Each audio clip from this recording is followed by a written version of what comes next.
আসসালামু আলাইকুম ভিউয়ার্স, সামনে যেহেতু ঈদুল আজহা আসতেছে, তো আমাদের অনেকেরই মনে একটি আশা থাকে যে কিভাবে নিজেদের ফটো দিয়ে ঈদ মুবারক শুভেচ্ছা পোস্টার তৈরি করা যায় বা ফটো এডিটিং করা যায়। তবে আমরা অনেকেই জানি না যে ঈদ মুবারক শুভেচ্ছা পোস্টার কিভাবে তৈরি করতে হয়।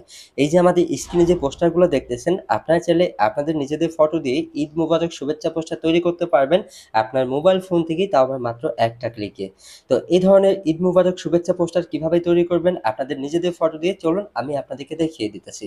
তো তার জন্য অবশ্যই ভিডিওটি সম্পূর্ণ দেখতে থাকুন, ভিডিও ভাই টেনে দেখলে কিছুই বুঝবেন না। তো এই কাজটি করার জন্য প্রথমে চলে যাবেন আপনাদের ফোনের প্লে স্টোরে। যাওয়ার পর সার্চ বারে লিখবেন ঈদ মুবারক পোস্টার, লিখে সার্চ দিলে এই অ্যাপ্লিকেশনটি আপনাদের সামনে চলে আসবে। অ্যাপ্লিকেশনটি আপনাদের ফোন থেকে ইনস্টল করে তারপরে ওপেন করবেন।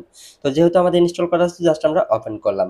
ওপেন করার পর ভিউয়ার্স, এখানে অ্যালাউ চাইলে অবশ্যই অ্যালাউগুলো আপনারা দিয়ে দিবেন। অ্যালাউ দেওয়ার পর ভিউয়ার্স, যেহেতু সামনে ঈদুল আজহা, তো জাস্ট আপনারা কি করবেন, এই যে উপরের দিকে দেখতে পারবেন ঈদুল আজহা, জাস্ট এই সেটিংটাই আপনারা ক্লিক করবেন।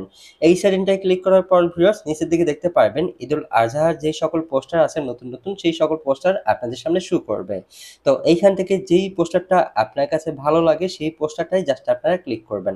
তো অবশ্যই এখান থেকে দেখে নেবেন যে কোন পোস্টারটা আপনার কাছে ভালো লাগে। ধরুন আপনাদেরকে দেখানোর জন্য এই পোস্টারটায় ক্লিক করলাম। ক্লিক করার পর এখানে আনলক নামে একটা লেখা আসবে, জাস্ট এইখানে ক্লিক করবেন। এইখানে ক্লিক করলে অনেকের ফোনে ছোট্ট একটি বিজ্ঞাপন শো করতে পারে, আবার অনেকের নাও করতে পারে। তারপর এখানে দেখবেন যে ওপেন নাও নামে একটা সেটিং আসবে, জাস্ট এইখানে আপনারা ক্লিক করবেন।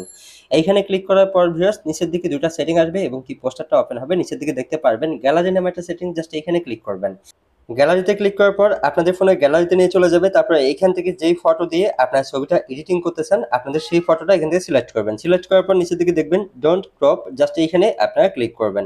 এইখানে ক্লিক করলে ছবিটা আপনাদের হচ্ছে ফ্রেমের সাথে বা পোস্টের সাথে অ্যাড হয়ে যাবে। এইখানে আপনাদের হাতে 2 আঙ্গুল দিয়ে ধরে ফটোটাকে জুম করে এই ঘরে সাজিয়ে নেবেন, ঠিক আছে? ঠিক যেভাবে সাজালে আপনাদের কাছে ভালো লাগে সেভাবে এখানে সাজিয়ে নেবেন। নেওয়ার পর এখানে নিচের দিকে আপনার চাইলে আপনাদের নাম ঠিকানা লিখতে পারবেন। এখানে দেখুন, এখানে আপনার নাম লিখুন। এখানে ক্লিক করে আপনার চাইলে আপনাদের নাম লিখতে পারবেন। সো আমরা হচ্ছে আমাদের নামটা লিখলাম। তারপর নিচের দিকে দেখুন ঠিকানা লিখুন। এখানে চাইলে আপনার ঠিকানাও আপনি লিখতে পারবেন, ঠিক আছে?